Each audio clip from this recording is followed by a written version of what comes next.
why do they look for sex with a 70-year-old and not with a 30-year-old? So I ask them and I say, what are you interested in? And they don't talk about feminism, but they say um, older women are less complicated, you know, Mm, mm, uncomplicated, experienced, and we know what we want.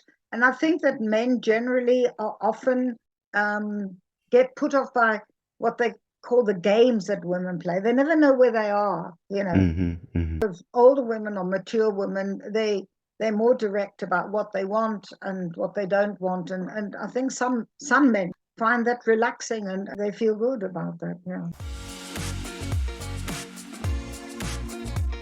Hello and welcome back to another episode of the podcast. Hope you are doing well on this day. I don't know, I just pointed at you, very accusatory, in an accusatory manner. Very accusatory. God, it started off on a good note already. Hey, I'm glad that you're here today joining me.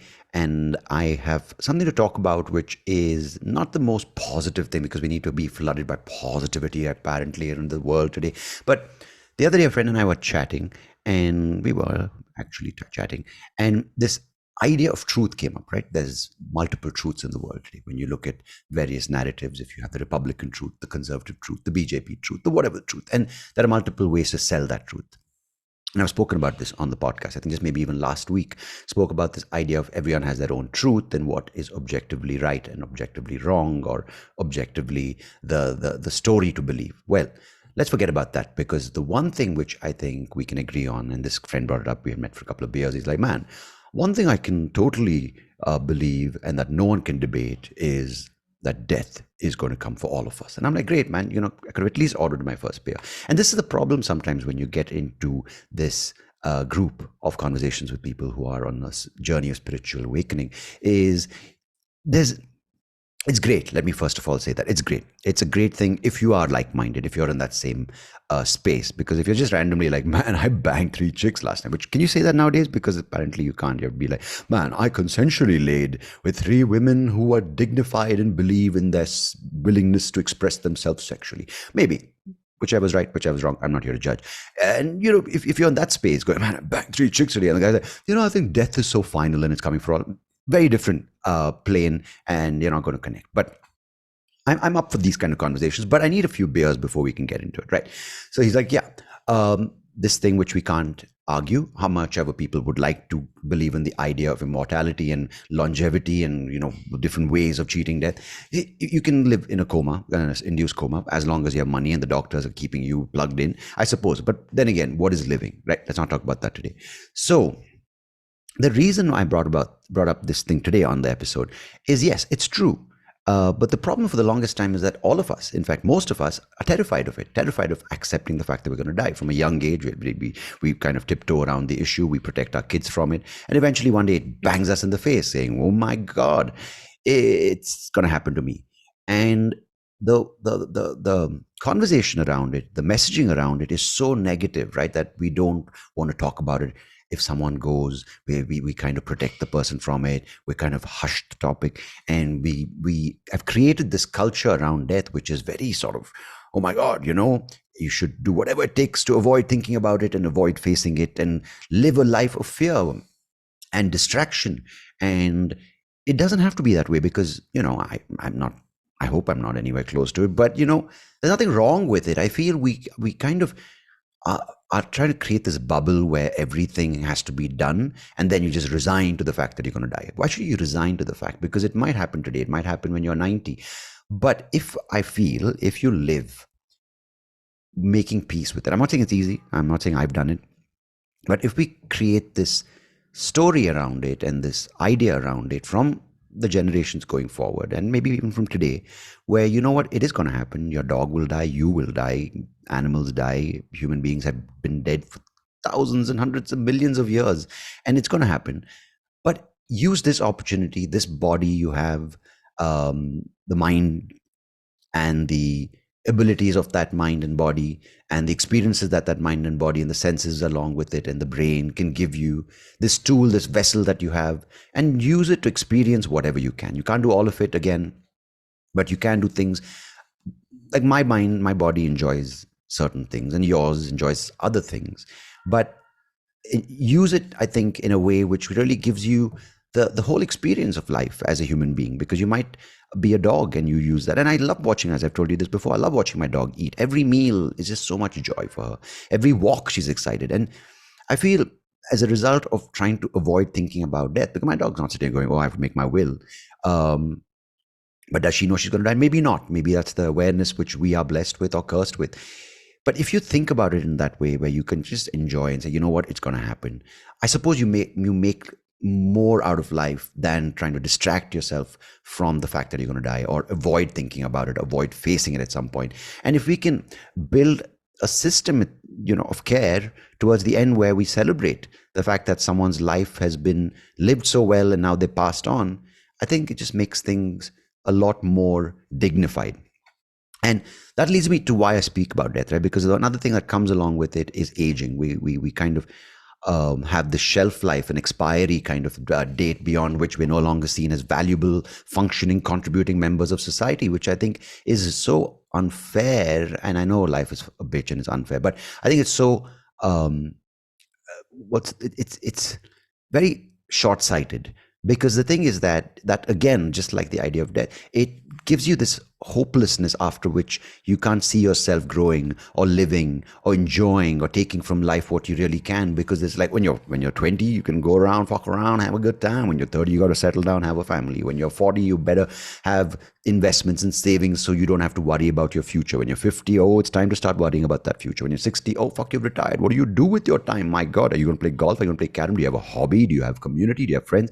It's giving very clear boxes to people when you don't have to certain age groups. And then you have ageism. Oh, well, I think, as you age, various things happen, right? When you would do things in your 40s differently when you do things in your 20s. And not because you can't. Like, yeah, you probably can't go and take up intense kickboxing at the age of 50, unless, of course, if you have the physical ability. But you still might not be as, you might have as much endurance or muscle tone as someone in their 20s. Now, these are physical things. And there are certain limitations which you got to respect. But if you can appreciate the fact that at a certain age, you're able to do certain things physically, but you're able to do things emotionally, mentally better than you could physically do in your 20s, but mentally you didn't have the bandwidth, or emotionally you didn't have the bandwidth, and mentally you didn't have the wisdom or the knowledge. I feel there's a reward, there's a give and take at every point in your life, and you just have to appreciate that. And I think if the community around you acknowledges that, we all are going to grow old. And I think I told you the stat on the last episode, where I think by 2050, India is going to have a population of maybe 80% above the age of 60. So now, I'm not talking about some unforeseeable future where maybe someone will be old, but you and I, at some point in the near future, will be by 2050. I'm going to be 68 years old, and I don't see myself stopping the podcast or stopping stand up or stopping doing what I'm doing because I've hit my expiry date. Now it's just time for me to wait and die and figure out how I can die in the least painful way, or the least prolonged way. I think it's just figuring out what you want to do when you want to do, and not looking at your 50s and your 60s as time to slow down and give up on what you want from life. Because I think you can still enjoy doing things. You obviously can't have 80 beers or 20 beers at the age of 80 and expect to have a good recovery the next day. Because at the age of 40, I wake up after every night, I'm like, fuck me, dude. So yeah, it's not, and I think that's the thing, right? You look at the activities and don't box them in, because everyone is given this role to play. But if you can look at life and you can say, you know what, I couldn't enjoy reading and doing things in my 20s, but I'm going to do it now in my 50s, and I'm going to do it in a way where it's engaging, it's fun, I can enjoy it with other people, or whatever it may be. It doesn't have to be reading. I'm just giving an example. It could be a sport. It could be something you productively enjoy and you take away from it, and it adds to your life. It gives you a new set of friends to hang out with. It gives you a new set of experiences to add to the past experience you've had. Why not? Why should we go in a linear way of doing A, B, C, D, whatever, the list of 5, 10 things, and then just suddenly saying, now I'm going to wait and resign to the fact that I'm a dead man or a dead woman. But why can't it be a jumble of things? You can be a serious person who engages in a lot of research in your 20s, but you love discovering the art of music in your 70s and you pick up an instrument. Why not? Now, of course, acknowledge the physical limitations. You know what? And that's why I'm so glad at the age of 40, I've already gone in wheelchairs. I've already taken assistance. I already get someone to help me. I'm like, you know what? Bring it on, old age, because I've already mastered the shit that you have put as a restriction of old age, and I've done it in my youth. Does that make any sense? Yeah, it does. I don't know. I think it's just something which is really undervalued, underappreciated. And I think it's an indignity to people who are older, who have so much more wisdom, who've lived a longer life. And we kind of shun them in the corner saying, you know what, these are old people. And yes, while many of them are annoying and stuck in their ways, I think if you can look at the way we tell people and tell younger people now that aging is a good thing and dying is not a bad thing, it's going to happen, I think we'll just have a different set of stories around us. And that's my daughter yelling, I apologize, that we can go forward with. And these are the things that change society, I think, and change the way that we can evolve as human beings. And we can be kinder to people, kinder to each other. We can be more respectful and appreciative of each other, and not just look at how to put the other one down and make yourself feel better. So yeah, that's my few cents, 2 cents, 10 cents, how many cents you want to take about the topic. But I've got a lovely guest who talks about aging and talks about how to live life as you age more fulfillingly, more happily, and more joyfully, with community, with friends, and discovering activities that you can keep doing till you go from this world in a happy way. I've got Jenny Simanowitz, and she is here today to talk to you, to me, and we speak about a whole lot of things like aging, how to rediscover sex when you're older, when you've lost a partner, how to move on, how to find relationships, how to engage in these relationships, make them more meaningful, and how to take joy from activities that you can do, which you couldn't do or which you can't do anymore because you're older. But how do you respectfully give yourself the time, give yourself the pleasure of life and enjoy it? Jenny, of course, is a communications expert. She's an author. She's also a graduate from drama school, and she brings all of this together in various programs and seminars. She's got the Communications Cabaret. She puts up shows which use these tools that she's learned over the years to help people find more meaning in life, find more meaningful connection with other people. So Jenny and I have a lovely conversation today, and I'm sure you will enjoy it as well. So yeah, thank you for joining me. And I'm sure you'll enjoy this conversation. And of course, do share it with someone you like. And if you're listening on YouTube, do like and subscribe to the channel. I'm not going to say this again, or maybe I will. Who knows? But anyway, thank you. Enjoy the conversation. Jenny, thank you so much for joining me this afternoon for you, evening for me on the podcast. Well, it's a pleasure. I was very happy to receive your mail, and here I am. Very excited to chat with you today about a few things. But one thing we were talking about before starting just now, and this thought occurred to me, right? Because on the email you responded saying, hey, by the way, I've got a hearing impairment, I'm partially deaf, so please take that into consideration. And when that kind of email comes to me, I'm always like, you know what? I need to acknowledge that, because even I send out requests like that. And this morning, in fact, I went up to the rooftop at home, and there's a pool in the building we live in. And to cut a long story short, I was like, I'm losing my sight as the years go on, and maybe, I won't be able to see this pool. And that got me to thinking about our senses, because we're so reliant on the sense of sight and sound more than the other senses.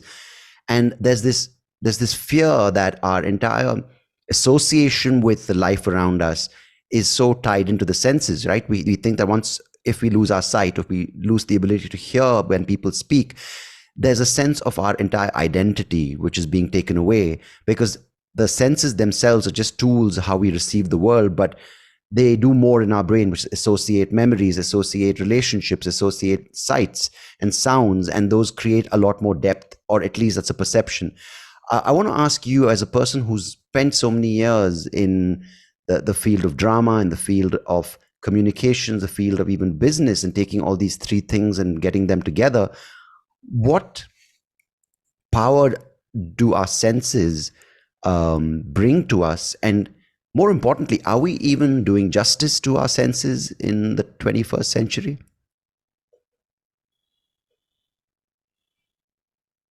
Well, that's a really, really interesting question. Actually, as you say, we perceive when we see somebody for the first time, we perceive only through our senses.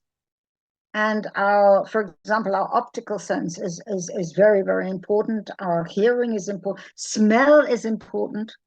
Smell, I don't know if you know this, but they've discovered that people who are very sexually attracted to each other, sort of like on the first meeting or so, it's often to do with an unconscious smell, but you don't even consciously smell it, but it's there.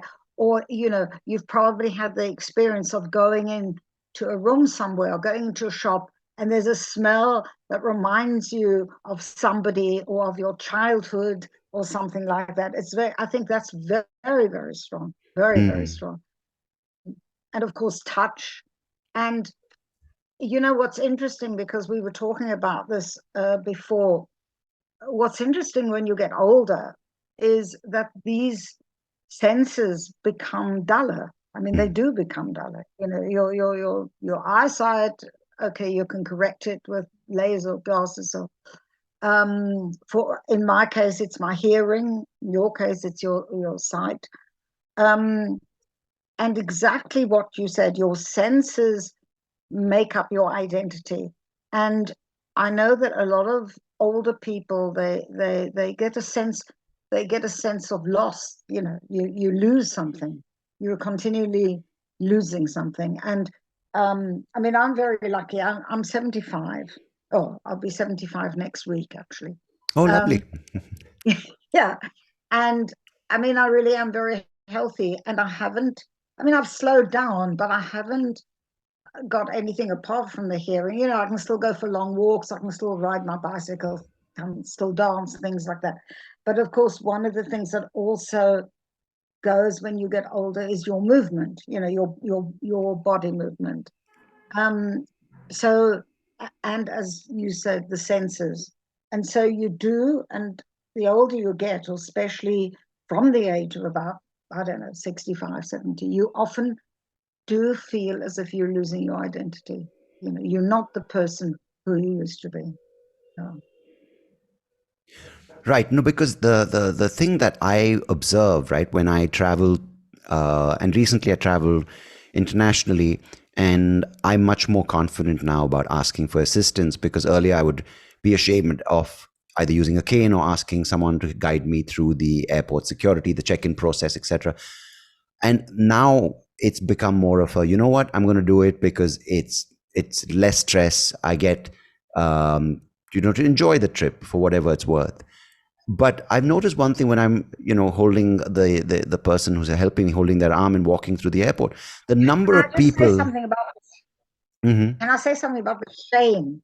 Mm-hmm. It's true, the shame. I mean, I have to stop myself being ashamed when I can't hear, Mm-hmm. because we are so conditioned to having to be perfect, having to be the perfect person, having to have everything perfect. I mean, women suffer incredibly from this, probably more than men. And one of the reasons why, for example, older women don't want to have sex and all this sort of thing is because you have to have this perfect body.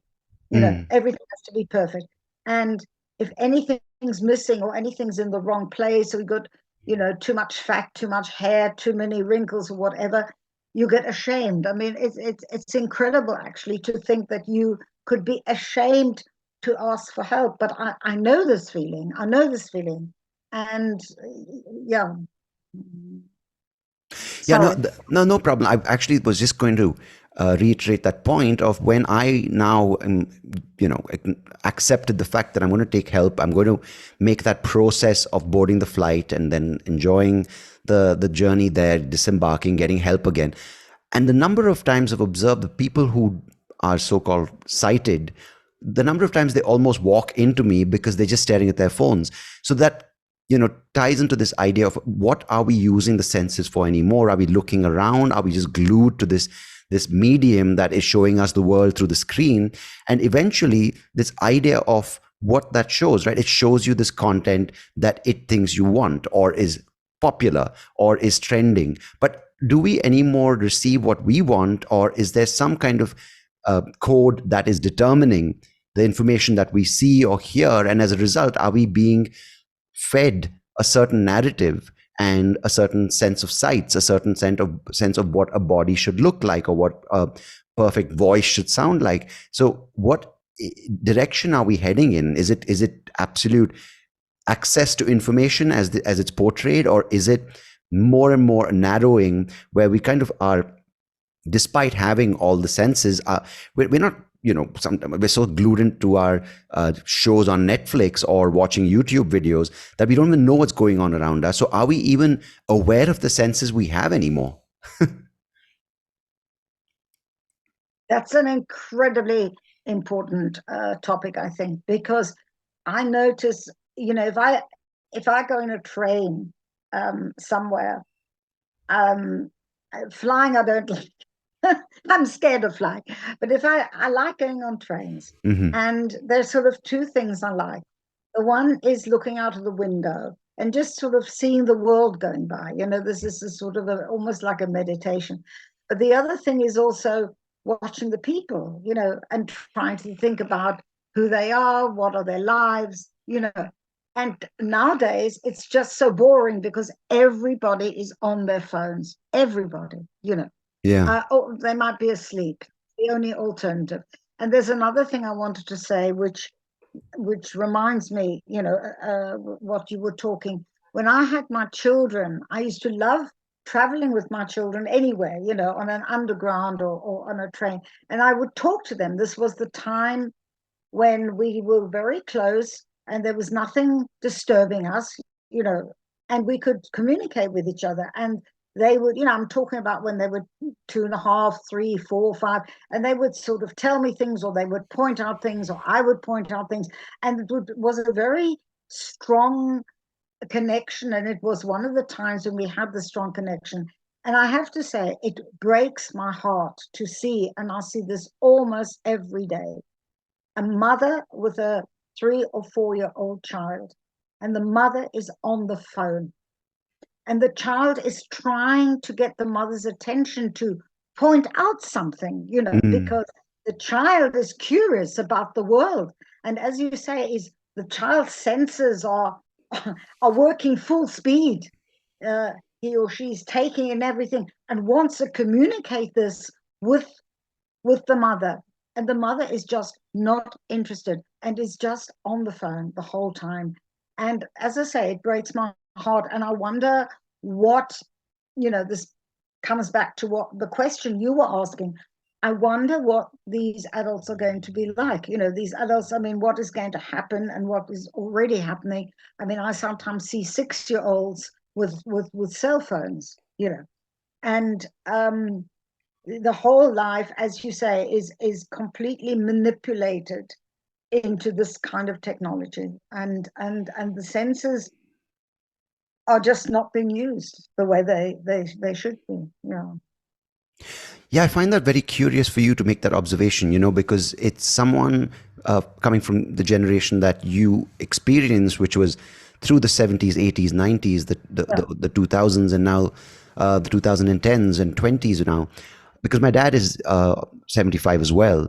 And when I look at, the relationship we've had from son to father over the years, I'm 40, my dad's 75. So it's a different phase now.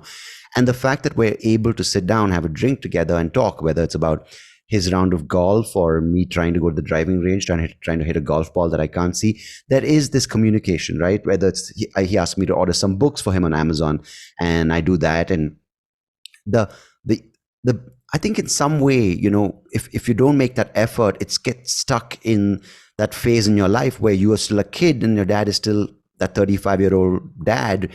And it's still that kind of narrative, which is he's talking down to you, saying, I know what's good for you, don't waste money, go get a job. But if you allow that to grow, as you said, with this mother and child, which of course is a different age or different phase in that child's life, but there's this tendency, I feel, for us to get very trapped in the relationships we have with the people older than us and younger than us. Even, for me and my daughter now, who's 18, going to be 17 months soon, it's a very different thing, right? If you kind of approach it saying, I'm going to teach you and tell you what I think is good, as opposed to saying, you know what, my role is to give you the tools and the foundation that I think and that I can do for you. But beyond that, it's how you experience the world, and come back to me when you have questions.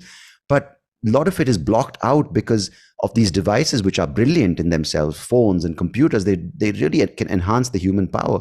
But contrary to what it's supposed to do, it's in fact inhibiting our way to communicate with each other, and not even on a global scale with our millions of fans, but with people at home who you should grow with, who you should change with, who you should grow older with, and kind of appreciate their wisdom, their value in your life, and the relationship you hold with them. Yeah. Yes, I mean, I'm thinking about particularly my younger son. My older son lives in Berlin, so I mean, I see him quite often, but I haven't got this sort of continual contact with him. My younger son is 32, and he's just used to just having this kind of relationship with me. It's just, as you say, it kind of developed from a situation where I was, I would say, guiding him and sometimes having to discipline him, which he didn't take too kindly to, to a situation where, now we have but the basis was always being able to communicate with each other, and obviously our interests changed. He was always very interested in what I did. He still is. I was obviously very interested in what he did. It's kind of moved a little bit with both my sons, where they see themselves as taking a bit more responsibility for me, because I'm older. My older son drives me mad with that, actually. We go for a walk and he says, oh, careful, hold on to me. I say, I do this walk every day. You don't have to tell me to. But, it's sort of a gradual process where, as you say, the communication changes.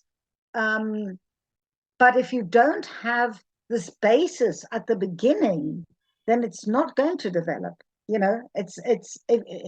Because the way I experience it with my children, and you obviously with your father, it's just a process that's developed throughout your lives. And I mean, it changes according to the, what's happening and the age you're at, the age he's at, or whatever.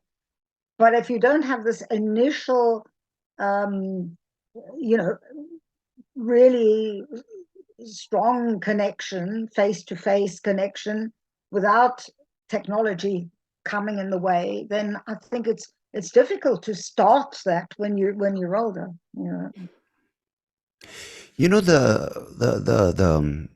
The main thing that I get upset about is the way we view aging, because there's this finite value that we attach to a person's contribution and to also their sense of worth as a person based on how long they're productive or a productive member of society, whether they can contribute in the workforce, they're a earning member who can provide for the family. And once they cross, whether it's the age of retirement or they choose to sell their business and play golf or whatever it may be, there's this, it's like a waiting game after that, right? It's like, oh, what are you doing when you retire? Like, oh, you're reading books, you're enjoying hobbies, you're playing golf, you're going for a walk, you're doing whatever it may be. But when I was reading about you and you're 75 and you're working and you're still coming up with ideas, new ways to come up with communication seminars or programs or models to help people, how is your view towards aging? Because I come from a place of 2 points, right? One is the dulling of the senses, as you mentioned earlier, but also the way you view yourself, because it seems like there is a certain box that you have to fit into, which is, I am older now, I can't do certain things, I shouldn't be seen doing certain things, I should be doing other things which are appropriate to my age. But I don't think that's the right way, because there is so much a person who's older than me, a person in their 60s or 70s, can contribute, not just to me, but also to my 17-month-old baby, or to younger people, because with age comes wisdom, not always, but a lot of the time. But we don't seem to respect that or appreciate that, but we seem to discount it as an aging population that needs to be taken care of. Yeah. I mean, you've hit my, this is my hot topic, obviously because of my age. I mean, I have quite a good example in my family, because my father, he lived to 100, Mm-hmm. and he lived healthily to 100. Nice. And he worked until he was about 97. I mean, no, but his work wasn't, he didn't go to work every day. What he did was he advised people on how to be healthy into old age. And he wrote this course, and he sold this course. So he had, first of all, he had something to do. There was no way that he wasn't busy, because there were always people writing to him and saying, can you help me? And so, and the second thing is, he made a bit of money. And the third thing was, and that was the most important, he was appreciated, because people wrote back and said, oh, Mr. Simanowitz, thank you so much. Since I've been doing, and following your advice, my arthritis has got so much better. I'm not depressed anymore, and so on. And I think that this is actually the crux of the matter. The crux of the matter is that we cannot live without appreciation. It doesn't matter who we get appreciation for, when we're working, hopefully we get it in our jobs, or we get it from our children, or we get it from our friends. We get it from, I get it when I go on the stage. That's why I go on the stage. It's great. You know what it's like. You've been a stand-up comic. There's nothing more exhilarating than standing on the stage and everybody's, clapping and laughing, and you're sort of spreading kind of joy, and they really appreciating it.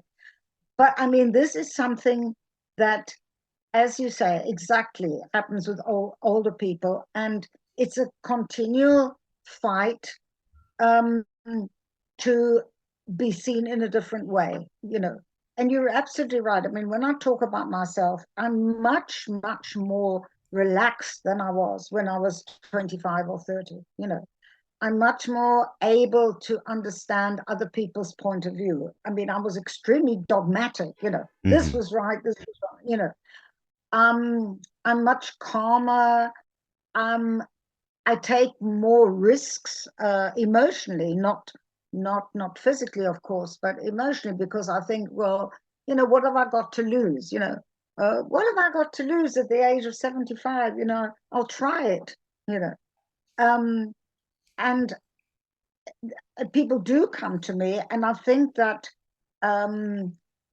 people do go to older people. I'm part of a political group called Grannies Against the Right Wing in Europe.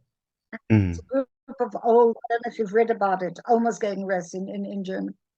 And we go on the streets and we do things, and the young people love us. They love us, because at last they've seen people of the age of 65 or 70 or 75 or even 80 or even 85, some of us, who are doing things and are not just sort of, waiting to die, more or less.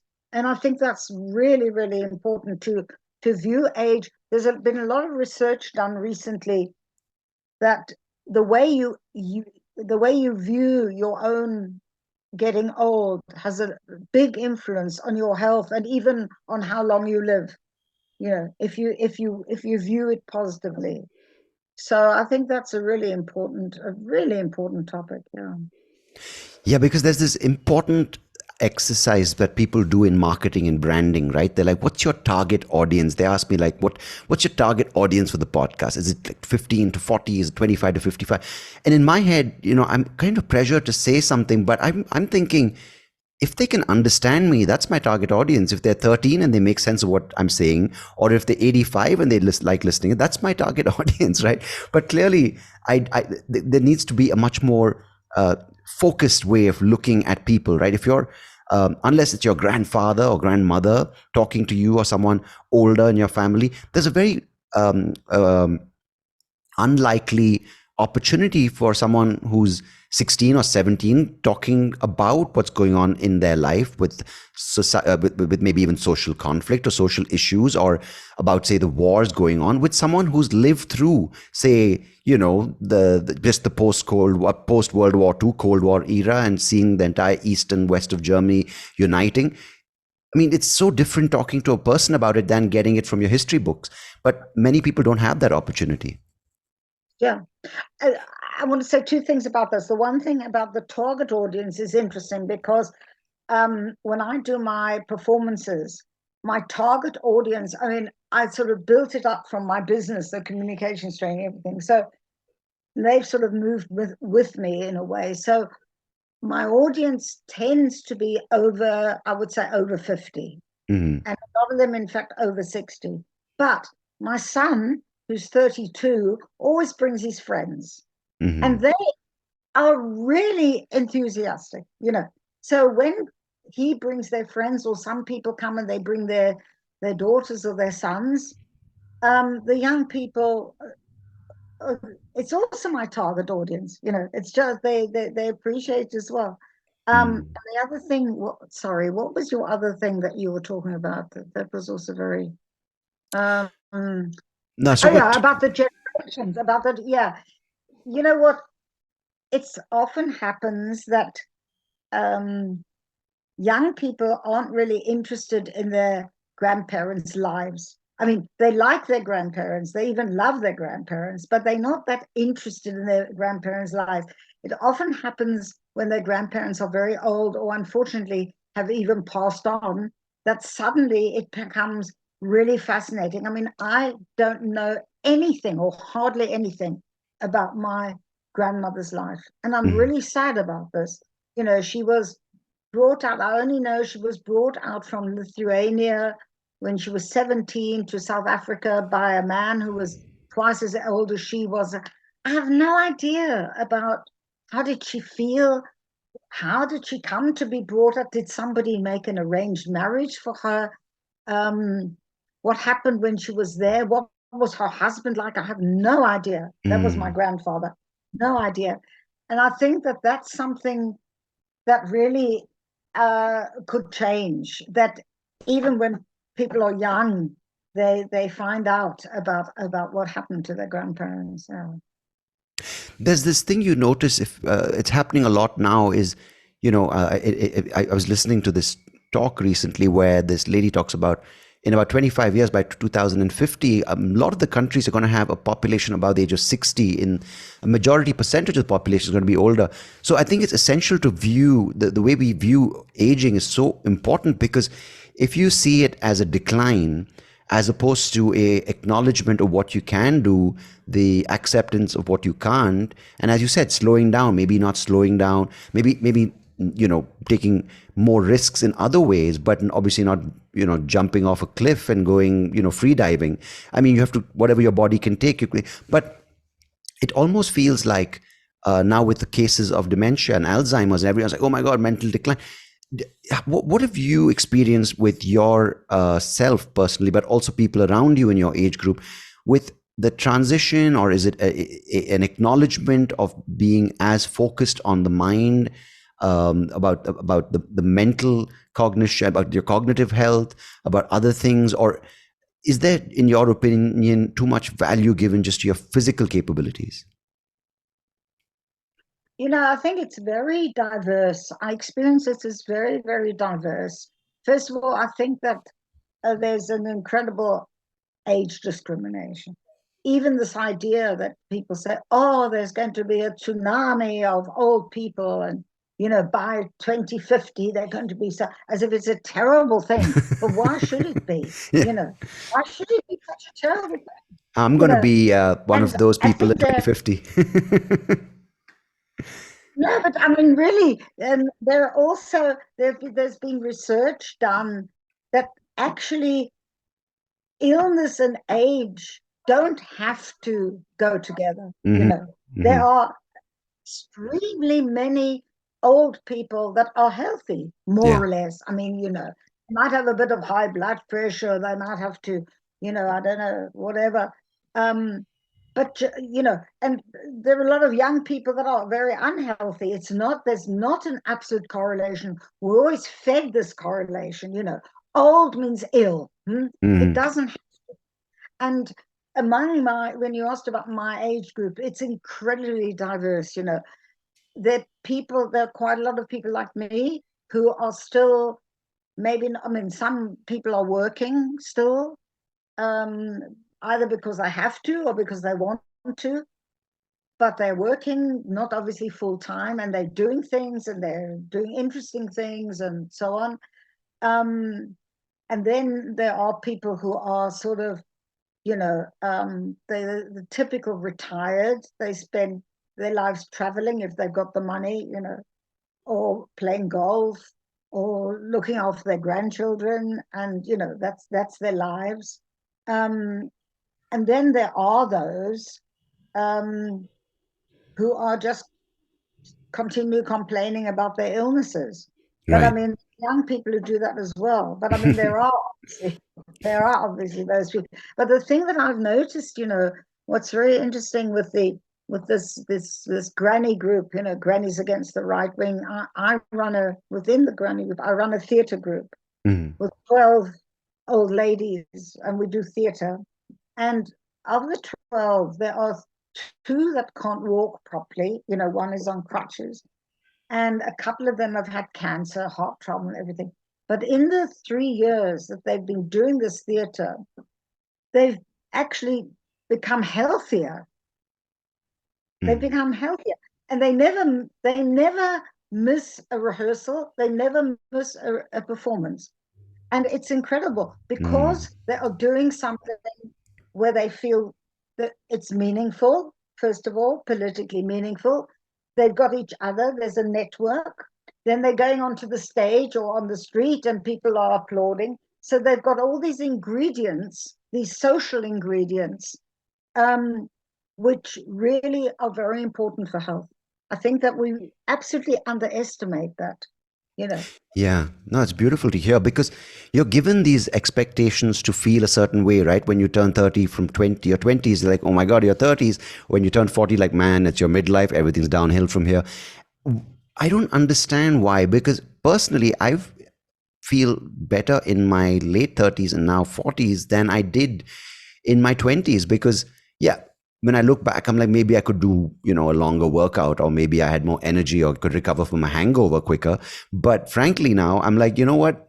Do I really want to party that hard and hang out with people just for the sake of impressing them or being seen in a nightclub, or do I rather enjoy a few beers with people who I can have a good conversation with? So yeah, the focus has shifted, the way I view those absolutely. activities has shifted. So I wanted to ask you, when you as you went through your 30s and 40s and 50s, you obviously worked in different fields, from drama to business to now blending these things into a model that you provide for people. But how did you, uh, I wouldn't say accept, but what were the significant uh, phases that you went through, and the transitions through those phases, and maybe even the tools that you picked up along the way to kind of make peace with where you are in life? Well, I think, I've always been maybe too much, but I'm a sort of pleasure person, you know. Mm, Um, I do what gives me pleasure. I've never seen any point in having a life where you sort of forcing yourself to do things. yeah. So that was always my motivation. Um, and the second thing is I'm kind of, I mean, I don't know, I wouldn't call myself an intellectual. I mean, I could, but that would be a little bit boasting, Hmm. because I'm not a real intellectual, but I am very, very interested in a very, as you said at the beginning, curious. very Mm. curious about different ideas. So it was actually the transitions always came from experiencing something which I thought, I can use that either in my life or in my work. One very good example was that I did acting. I studied acting when I was young, but then I became a teacher. And I sort of forgot about the acting in a way. I mean, I didn't actually forget about it, but for a long time, I didn't actually act. I was teaching. And then when I was about 42, 43, and I was doing this, I wasn't teaching anymore, but I was training, more doing adult education training. So I did an improvisation course Hmm. with a man called Keith Johnson, who had developed a certain form of improvisation, so theater improvisation. And I did this course, and it was like a whole new world opening out. And I thought, my God, this is fantastic. I can use this in my work. I Yeah. can use these ideas of status and blocking or accepting, all the concepts that he was teaching us. I thought, I can I can use this in my training. So I started using them in my trainings. And it was a lot to do with role play, and everybody seemed to enjoy it. I seemed to enjoy it. And then I thought, well, why shouldn't I do this on the stage? Why do I have to do this in a room with 10 people? I could do it on the stage with 100 people. Yeah. Then I took this sort of onto the stage. So, it's developed like that. And then I thought, okay, well, just doing this the whole evening, maybe it's a bit boring for the audience. Maybe we should have a bit of music. Mm. So then I started writing songs, and I got a singer, a very good singer, and she sang the songs. So it always developed very sort of organically. Um, and of course, there were things that didn't work. There were also flops. There were also things which I did, which I thought, oh God, that was terrible. Yeah. And it's true. And my latest project actually is I've just written a book. And I mean, I've been writing all my life Uh-huh. things. I've written articles, I've written shows, I've written all sorts of texts and things. But this is the first time, and I wrote two books in German, sort of, but they were about communication. But now I've actually written a memoir, which Hmm. is a literary memoir, and this is my debut. And I Hmm. was thinking it's going to be published. Um, I think next year or the year after. It sometimes takes a bit of time, but I thought it's so crazy to have your debut novel or memoir at the age of, it will be 76 or 77. It's so crazy. But then why should it be crazy? You could have Yeah. your first novel at 80 or 12. Yeah. Yeah. No, and that's such an important thing to recognize, right? Because we have this way of looking at even success by a certain age, right? If you haven't made it in your 30s or your 40s, then you're seen as a failure. You're seen as someone who's given up on, or someone who's given up on themselves. And you don't, and then suddenly you hear of someone who had 15 failed startups, and then they get in their 50s and they're like, wow, he's such an inspiration. But why are we looking at the possibility of life and life happening to you, you doing things in life in a certain time frame, when from the day you're born, of course, there are some years of, formative years where you learn and you kind of are nurtured by your parents. But once you get out in the world, why is it that by certain age markers you need to achieve certain things, and then after those age markers, it's time to slow down, it's time to wait for death? Because why can't you, like your father, working into his 90s, helping in different ways? I really, it upsets me when I think about the way we've been conditioned to look at what to do and when to do it. Yeah, I mean, I think it's a lot of things. I think it is energy. I mean, you definitely have the most energy probably um, when you're young, and then you have to do your school, university, and learning things. So the time when you really have got the energy to to really work hard and do things is probably between about 30 and 55 or something. Hmm. I haven't got the energy that I haven't got the energy that I had when I was 40. I mean, if I work for a half a day, I write or I do mails or I do something like this or whatever, then I'm tired. Then I haven't got the energy. Or if I do a 1-day seminar, I used to do a lot of 2-day seminars. Hmm. But I find that a 2-day seminar, if I do a 2-day seminar, I need 2 days afterwards to recover, Yeah, yeah. And even a 1-day seminar, I feel it, So it is an energy thing, but it's also just a social thing, And what I find what's very interesting and a bit upsetting is that, it's become like this thing. You get married and you have your children at the age of, I mean, it's later than it used to be. I Yeah. don't know what it's like in India, but in Europe, it's later. It's now usually between 30 and 35. Some people even wait till 36, 38 or whatever. Yeah. Okay. Then the story goes, have your next child quickly because then they can play together. Yeah. That So we hear that here as well. yeah. So within a year or 2 or 3 years, you have a second child and you're working. What is your life about? And I know these people. They're the people that never or hardly ever come to one of my performances because they are so exhausted. And when they have an evening, then they're going to the school meeting or they have to work, or they have to get a babysitter if they want to come together. Oh yeah, they do come sometimes, but only one. Either the wife comes or the husband comes. Together they can't, because they can't afford a babysitter all the time. And for about 20 years of your life, until your children have grown up, you are just exhausted because you're just on this treadmill the whole time. Hmm. And I wonder what, and that is actually the time when you've got the most energy, where you could go out, be enjoying yourself, doing all this sort of thing. You're spending all the money on your children, you're buying a house and you have to worry about the mortgage, or you need all these things. And then you're working.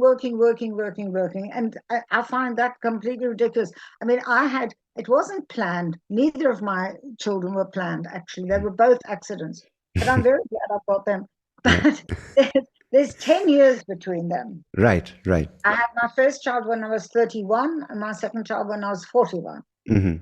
And that's fine. I mean, it was good because I could concentrate on one Yeah. and then I could concentrate on the second. And in fact, by the time the second one was about 3, his brother was about 13 and he used to look after him. So, Oh, which is great. I Yeah. had quite, so, I mean, it was actually quite good to have. I mean, they had their friends. I mean, they didn't really need each other. I mean, they liked each other, but they didn't need each other. So, I mean, this is another sort of myth, get married, have your children quickly, one after the other, Yeah. and it's really, as I say, it's 20 or 25 years of your life. I don't know how you experience it. Have you got that situation, married with children and so on? Yeah, I mean, it's obviously not exactly the same, but there's a lot of themes that are similar here because it's about which school, and of course, you have to be seen sending them to a certain school, and which activities are they enrolled in. It's almost like, and then you have these conversations around parenting, right? Are you hands-on? Are you a person who's nursing till what age? I just feel there's a lot of noise. Of course, the pressure of being a certain kind of mother is increasing in India, right? Because also now, I don't know, there's a lot of cases where women aren't able to have children, so there's these other processes like IVF, and so it's just a lot of change. But as you said, it's a lot of noise, and a lot of women. I mean, I talked to my wife about it because she's a few years younger than me, and then she's like, I feel like doing this because it's our first child, and I want to do it, but then again, there's a pressure of me running my business. So if I'm not seen doing that, I feel bad. But if I go to the office, I don't feel good because I'm leaving her and I want to be with her. Exactly, that's what women are. Right, and they're getting these double messages from society. Mm-hmm. If you're only looking after your child, then you're not modern and it's terrible, and you're not, if you're doing Mm. your career, then you neglect your child. No, I know. It's really this difficult situation. Yeah. And Yeah. we have help in India, of course, depending on if you can afford it or not, but a lot more access to help than say in Europe. And you need to have a lot more money in Europe or in America to afford full-time help. But here it's not as much. But even then you have this thing, right? There's some people who just leave the child for the nanny to raise, and then you have some people who say, no, I'm going to be completely hands-on, and then those are the parents you never see, right? Because they're very sort of tightly involved with raising their child. They know everything that child's doing, then, and they have these development meetings, and they want to know what their child does and where it's going to be. They have a 5-year plan. And then the other extreme, where they don't even know where their child is. The child's learning languages from the nanny, and next thing you know, the child's 15, and they're like, oh my god, you're a grown child who doesn't speak well, for whatever thing it is. But it's I think this need to acknowledge what you need to do and what is comfortable for you, I think is slowly going away, because it's more about doing what you're told, or being seen doing by others, which people are valuing more than what they want to do. Yeah, but it's also a question, um, I was speaking to a woman who she's about 35 and she hasn't got any children. And I Mm-hmm. said, don't you want children? I mean, you don't have to have children. Nobody has to have children. She said, well, none of my friends have got children. So, I'm not very motivated to have a child. So, I Mm. mean, you tend to kind of do quite a lot what your friends are doing, or what the people who you're working with are doing. I mean, you're very, very influenced. I mean, I'm not sure. I'm not sure if we always know what we want. I mean, it's easy to say, do what feels right, but we don't always know what feels right, because we're getting these messages all the time. And we're also wanting to please people.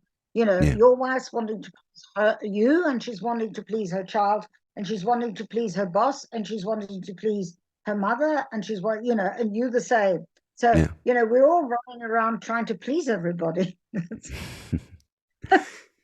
Yeah, and as you mentioned about the 35-year-old lady who doesn't want to have children, there's a lot of people in this generation who are in their late teens, 20s, who don't want to settle in a relationship. They don't want to have one partner. They don't want to be married. They want to have multiple partners. They want to have the freedom of having various relationships, exploring that, and they don't want to have kids. They don't want to buy a house. They want to just rent. They want to travel the world. And um, I want to ask you, because you speak about this in your talk, because when I talk to someone now who say single, for whatever reason, whether it's divorced or whether they haven't found someone, they're like, the only reason I want to have a partner is so I have a companion as I go into my old age.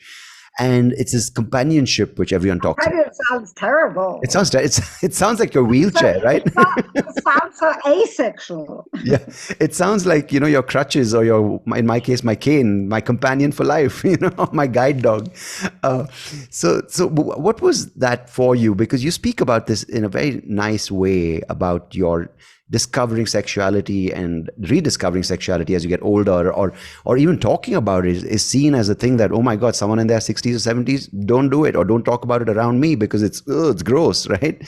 But what was your take on that? Because I think I people mean, listen. this is my second hot topic. Yeah. This is what I'm sort of known for. Hmm. Well, for me, it was. I'll talk about how it was for me, and then how it was for a friend of mine, because that was very different, but also very interesting. Hmm. Um, I didn't rediscover my sexuality. I never lost my sexuality, Brilliant. and Okay. because I've always been a very sexual person, and um, my partner and I, we were never, physical faithfulness was not part of our deal. Let's put Okay. it that. You know, um, we were definitely committed to each other. We were definitely the main relationship, but we didn't insist on physical faithfulness. Right. And there was one man, or there is one man, that even when I was with my partner, I had a friendship with him where we also slept together, Hmm. and still do for the last 22 years. And I mean, we're actually friends, but when we feel like it, we also have sex, and that's fine, and that's very good. Right. He's 14 years younger than I am, which also hasn't ever made much difference. Did you say But I 40? mean, 14? 14, not 14. 14. Okay. Sorry. Yeah. Just want to Um, clarify that. but of course, my partner was quite ill the last 3 years or so. We didn't have any sex the last probably 18 months, Mm. And also, of course, my libido or my sex drive was completely at the bottom, because if you're just looking after somebody the whole time, it's not a very sexy thing to do. Mm. So Mm. then he died, and of course, I was very sad. I mean, I still miss him. We had a very, very strong relationship. Sorry to hear Um, that. yeah, but then I sort of started, as it says in my talk, I started dating and have had in the last 2 years, probably now, all sorts of experiences. Sometimes one of the things I really, really discovered, not discovered actually, but realized, is that there's a huge spectrum between just having a one night stand with somebody and having a really full committed relationship with somebody. We always tend to think, oh, okay, you're either in a relationship or you're just, fucking around, if I Yeah. may use that expression. That's But fine. actually, there are all kinds of different ways. You can have somebody who's a friend that you sleep with. You can have somebody where it's very strong sexually, but you only see this person once a month Mm. for whatever reason. You can have somebody who you are with for a while, and then you realize actually this person is a bit boring, so you don't continue, or he doesn't continue. There are Yeah. all sorts of different things that you can have. And I don't think, as long as both parties are agreeable, it has to suit what suits the situation. So, I mean, that's how I've experienced it.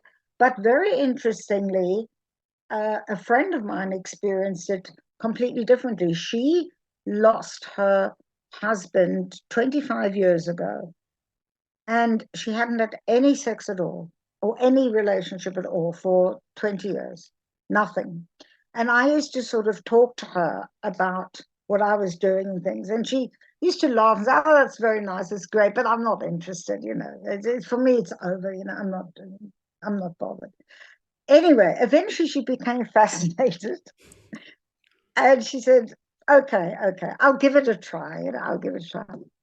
And she's just gone crazy. I Brilliant. mean, compared to her, I'm completely conservative. You know, she has one man after the other. I had to warn her. I said, please go and have a test. You don't want to catch something. She said, yes. So she went to have a test. So she said, I had a test. Everything's okay. I said, thank God for that. Then she's off again. And Oh, this is so brilliant. Oh, And it's so funny, and it's so funny. And so we talk to each other about this, and it's become such a game between the two of us that I then wrote a little play. I've written a little play called Dirty Old Women, because you nice. always hear about dirty old men. So I've written a play for the two of us, because she's an actress. She's a very, very good actress, Mm. much better than I am. So I've written a play for the two of us to put on next year in Vienna, Dirty Old Women.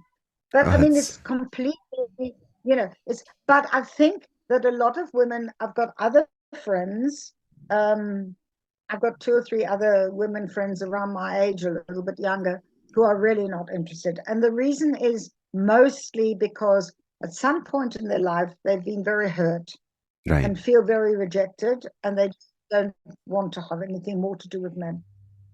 Yeah. Or they feel too unattractive because, their bodies aren't, I mean, our bodies are not like a 30-year-old. That's obvious. That's such a it's a curious thing, because when you look at the present day youth, and I mean that between 25 and 20 and 40, or like there's so much of this accusation, right, when it comes to women, and of course, I'm not saying this with a negative approach, but there's a lot of male bashing. There's a lot of the feminist dialogue or the feminist rhetoric, and not many, but there are many sensible people, but there are the few who demonize men and young people in universities and boys from school to university to the world out at large. They come with this fear of, I shouldn't go out of line, or they overcompensate for the mistakes that men in the past did. And there's this sense of being, I wouldn't say victims, but they basically are really not comfortable in their own skin as men, and they're not able to find partners, and there's this sense of feeling disenfranchised. So do you think these men now in their 30s and 40s are looking to women who are older because it's easy to be understood, it's easy not to be accused, and find more acceptance in that age group, and not look to women of their own or same age? Or not just men, is it also the case with women in their 30s and 40s looking to older men? Sorry, that men in their 30s and 40s are looking to older women? Is that what you said? I mean, is that something you've observed, where they feel more comfortable and they don't feel as threatened? I mean, I have never quite understood what young men see in me or other older women, but a lot of them do. It's not, I don't think that it's the norm. I think the norm is what it always was, that men look for women of their own age or even younger. And there are enough men in their 60s who are, I see this on the dating site, there's a man of 60 and he's looking for a woman between 25 and 40, and that they consider normal. There are a lot of really older and even old men who are looking and even find women who are 20 or 30 years younger than they are. And I think the norm is not that young men are looking for older women. But having said that, there are those. And I asked them, I'm not interested. My friend is, she goes up with 40-year-olds. Right. 35, I think 32 was her youngest. I said, my God, you've got a son of 40. She said, yeah, I know. But anyway, I've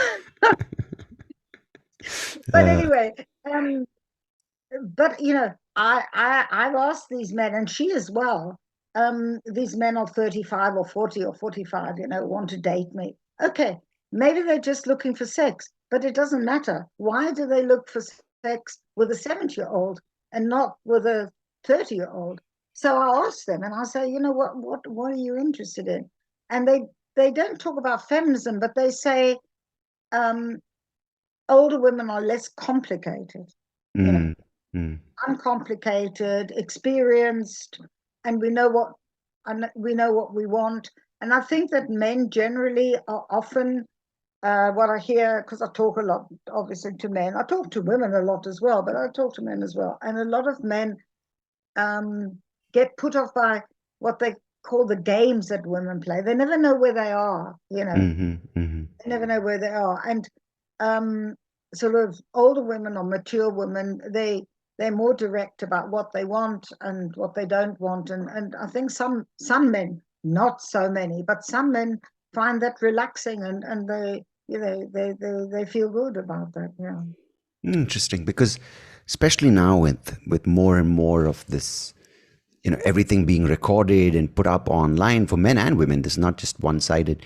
I think there's this sense of feeling safe, feeling comfortable, and I think people will be moving in towards that group that gives them that. And if it's of a different age, I think that's great that people are seeking some sense of comfort, some sense of romance, not just in the group which they call their contemporaries, but whether it's a few years younger, a few years older. I think that's great.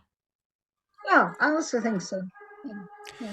Lovely. Jenny, it's been Absolutely a delight speaking with you today. And thank you so much for sharing your story and your insights on. It's been great. Absolutely loved it, because I think it's so Yeah. important to, recognize what you've done and, continue to do with work and live life and recognize what you enjoy and, make peace with the things you can't do. And I think that's a great message to everyone who's listening. So I really appreciate that. And thank you so much again. Thank you. Thank you. It's been really great meeting you as well. If I come to India, I'll contact you. Brilliant. I look forward to that. And good luck with the new play coming up, and to your friend and you for the Dirty Old Women play. Good luck with that. You. Yeah, thank you. Yeah, I'll keep in touch. Take care. Bye. Thank Bye. you. Hey, thank you so much for listening to this episode. If you liked what you heard, please do check out the other episodes on YouTube or wherever you get your podcast. And I would much appreciate it if you could like the video, share it with people who you think might enjoy it. And of course, do subscribe to the channel, because it will help me and the podcast grow and reach more people just like you. So thanks again. Appreciate it.